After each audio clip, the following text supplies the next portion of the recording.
एक कदम शिक्षा की ओर में आपका स्वागत है। स्टूडेंट्स, आज का टॉपिक है वर्णमाला। स्टूडेंट्स, बहुत ही बेसिक टॉपिक लिया गया है।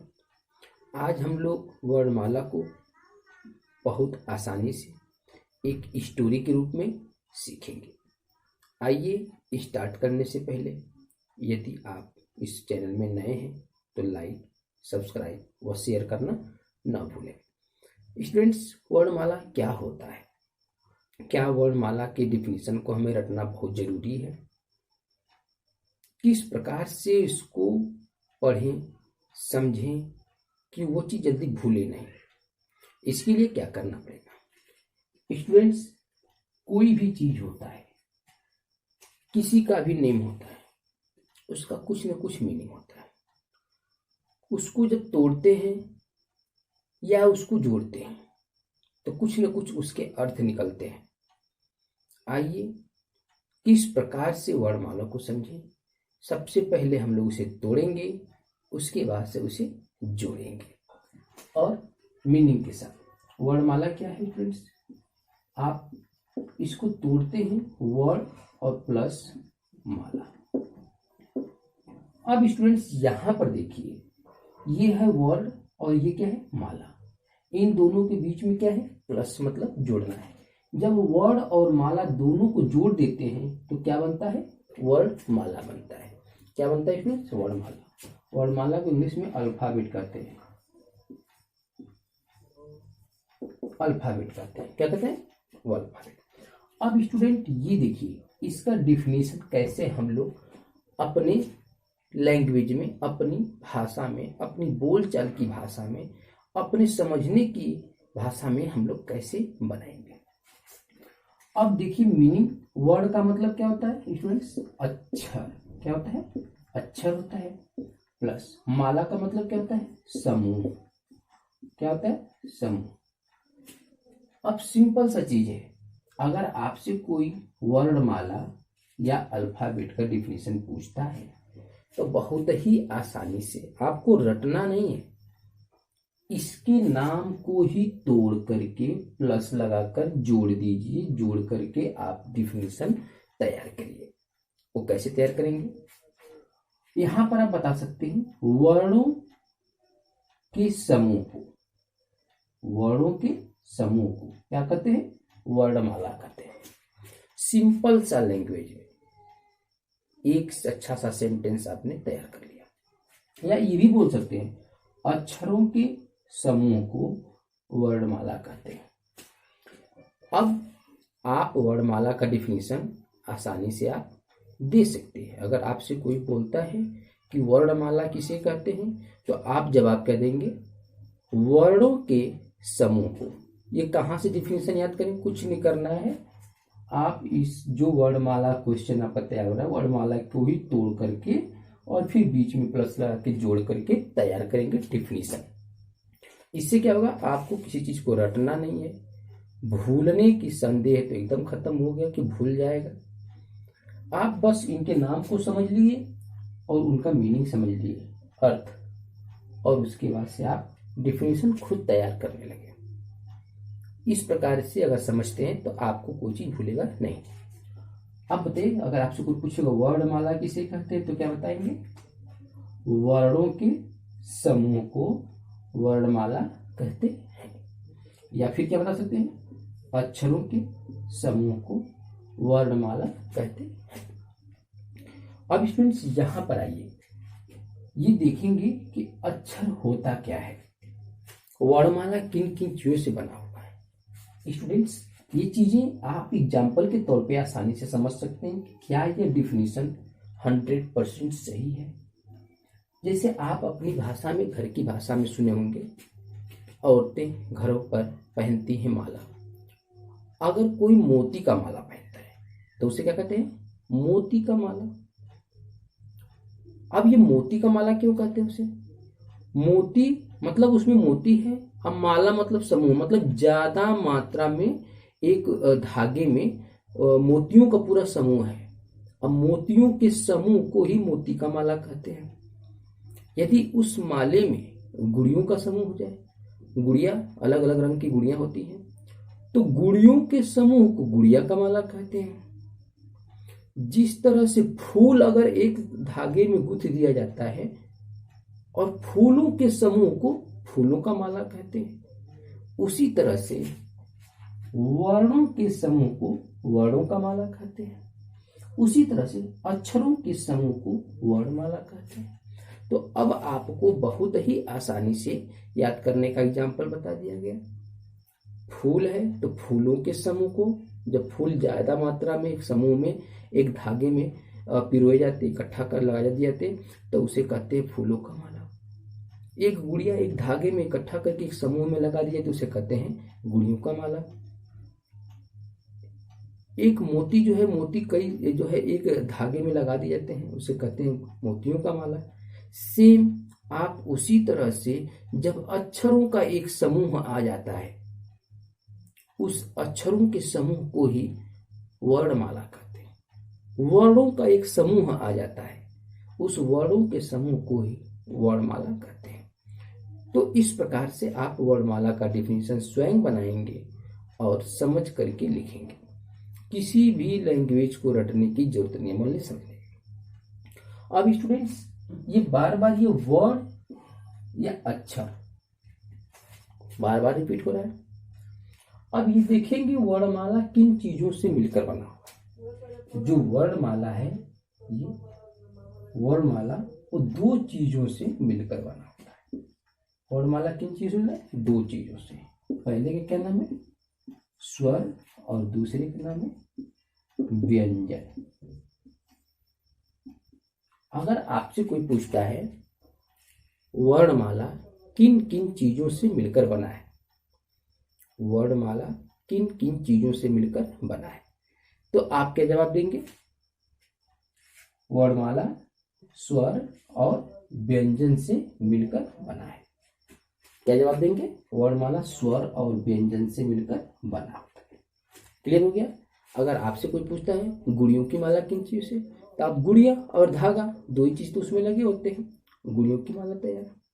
फूल की माला किन चीज से? फूल और धागा दो ही चीज तो लगे होते हैं, फूलों की माला तैयार। मोती का माला, मोती और माला मतलब धागा, मोती और धागा दो चीज से मिला।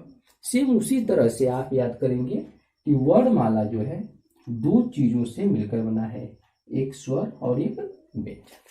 स्वर और व्यंजन दो चीजों से मिलकर के वर्णमाला तैयार होता है। अब स्टूडेंट्स, आपकी बात आती है कि स्वर किसे कहते हैं। पहला क्वेश्चन यहाँ पर तैयार हो जाएगा, स्वर किसे कहते हैं। अब बताइए स्वर किसे कहते हैं, इसको कैसे बताएंगे? अगर कोई आपसे क्वेश्चन करता है कि स्वर किसे कहते हैं, स्वर वॉवेल जिसको इंग्लिश में बोलते हैं, वॉवेल किसे कहते हैं, तो आप अपनी लैंग्वेज में अपनी भाषा में बताएंगे। किसी भी चीज को रटने की जरूरत नहीं है। अब आप देखिए स्वर किसे कहते हैं, कैसे बताएंगे? मुख से बोली जाने वाली वह छोटी ध्वनि या वह छोटी इकाई जिसको किसी और चीज की जरूरत नहीं हो, वह स्वयं स्वतंत्र रूप से हो, बिल्कुल स्वतंत्र रूप हो, उसको किसी और चीज की सहारा नहीं हो, तो उसे क्या कहेंगे? स्वर कहेंगे। अब देखिए स्वर किसे कहते हैं, इसका मतलब मुख से बोली जाने वाली सबसे छोटी इकाई को स्वर कहते हैं, जो बिल्कुल स्वतंत्र पूर्ण बोली जाए। अब इस तरह से डिफिनेशन बताने में आपको क्या लग रहा होगा? एक सीक्वेंस में स्वयं आपको पिरोना है, एक डिफिनेशन स्वयं आपको बनाना है। आप कहीं से किसी डिफिनेशन को, सीक्वेंस बने बनाए चीज को रट नहीं रहे हैं, आप स्वयं अपने ब्रेन से सोचकर समझ करके आप बना रहे हैं। तो जब स्वयं आप काम को कर रहे हैं तो वो चीज आपको भूलेगा नहीं, वह समझ कर रहे हैं।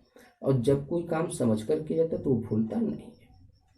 अगर आप किसी बुक की लाइन को या किसी सुनी हुई चीज को रटेंगे, फिर आपसे पूछा जाएगा स्वर किसे कहते हैं, तो उस कंडीशन में आप बता नहीं पाएंगे, आप भूल जाएंगे। और यदि आप समझ करके अपने स्वयं सीक्वेंस में बना करके एक बताएंगे तो आपको वो चीज आएगी। मीनिंग समझ में आने की जरूरत है, घबराने की जरूरत नहीं है। अब स्टूडेंट्स, इसी के साथ साथ अगर आपसे कोई व्यंजन पूछता है, तो व्यंजन किसे कहते हैं, तो इसे भी सेम वैसे ही बताएंगे। मुख से बोली जाने वाली वह छोटी से छोटी इकाई या ध्वनि जिसे बोलने के लिए स्वर की सहायता लेनी पड़ती है या स्वतंत्र रूप से बोली नहीं जा सकती है। आप एक स्वयं अपने से डिफिनेशन तैयार करेंगे, उसे क्या कहेंगे, व्यंजन कहते हैं। क्लियर हो गया। तो जब कोई इकाई ध्वनि और वह उसे क्या किया जाए, टुकड़े न किया जाए या उसे बोलने के पर किसी और का सहारा न लिया जाए। जैसे आप बोलते हैं ओ क्या है, आपका एक स्वर है, इसको बोलने में किसी और की सहारा नहीं लिया गया है। लेकिन यदि आपसे पूछा जाए व्यंजन, तो व्यंजन में अगर आप बोलते हैं क, तो क बोलते समय आपका जवाब आ रहा है अ इक्वल टू क बन रहा है। मतलब क बोलने पर आपको एक यहाँ पर अ की सहारा लेना पड़ रहा है, और ये सहारा क्या है, स्वर है। तो जब भी व्यंजन आप बोलेंगे वह स्वर की मदद से बोलेंगे। किसकी मदद से बोलेंगे, स्वर की मदद से। व्यंजन हमेशा स्वर की मदद से बोला जाता है, इसलिए यह स्वतंत्र नहीं होता है, वह स्वर की सहायता ले रहा होता है। लेकिन स्वर हमेशा स्वयं अपने एक छोटी सी इकाई और ध्वनि निकालता है, इसमें किसी और की सहायता की मदद की जरूरत नहीं होती, इसलिए स्वर जो है स्वतंत्र बोला जाता है। अब स्टूडेंट्स आगे देखिए, आपसे अगला क्वेश्चन तैयार किया जाएगा कि स्वर कितने होते हैं। हिंदी में स्वर कितने होते हैं, तो आप जवाब क्या देंगे, 11 होते हैं। कितने होते हैं, 11 होते हैं। अगर स्टूडेंट्स, अगर आपसे पूछा जाता है कि व्यंजन कितने होते हैं, आपसे क्या पूछेगा, व्यंजन कितने होते हैं, तो आप क्या देंगे जवाब, 33 होते हैं। लेकिन यदि आपसे पूछा जाएगा कि वर्णमाला कितने होते हैं, तो उस कंडीशन में आप जो है वर्णमाला बताएंगे 49। अब आप सोचेंगे कि जब 11 ये है और 33 व्यंजन है, दोनों को ऐड करने पर ही वर्णमाला बनता है, तो ये कहाँ से 49 हो गया। इसमें कुछ ऐसे स्वर हैं जो टोटल आप देखेंगे तो 13 दिखेंगे आपको, उसमें से कुछ स्वर ऐसे हैं जो किसी न किसी से संयुक्त रूप से हैं, उन स्वर को बाहर कर दिया गया। उसी से संयुक्त अक्षर से आपको बोलेंगे व्यंजन में भी आते हैं 2-3, ठीक है, तो वो 3 को बाहर कर दिया गया है। अब जो है इनको देखेंगे आप तो संख्या के हिसाब से 11 और व्यंजन कितने हुए, 33 हो गए, और वर्णमाला कितने हो गए, 49। तो आपका कई क्वेश्चंस तैयार हो गए। वर्णमाला किसे कहते हैं, वर्णों के समूह को वर्णमाला या अक्षरों के समूह को वर्णमाला कहते हैं। वर्णमाला किन किन चीजों से मिलकर बना है, तो स्वर और व्यंजन 2 चीजों से मिलकर के बना हुआ है। स्वर कितने होते हैं, तो स्वर 11 होते हैं हिंदी में। व्यंजन कितने होते हैं, तो 33 होते हैं।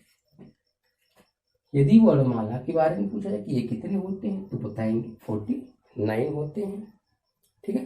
तो इस प्रकार से आप इसे तैयार करेंगे और अपने स्वयं क्वेश्चन बना करके स्वयं लिखने के, आंसर लिखने की आदत को डालेंगे, हैबिट बनाएंगे। इससे क्या होगा, आपको किसी चीज को रटने की जरूरत नहीं होगी और किसी चीज को भूलने का डर नहीं होगा।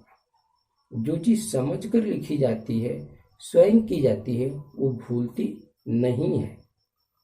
इसलिए आप इसको समझकर ही करें। साथ ही साथ आपको नया चीज बताने जा रहे हैं। इस नए चीज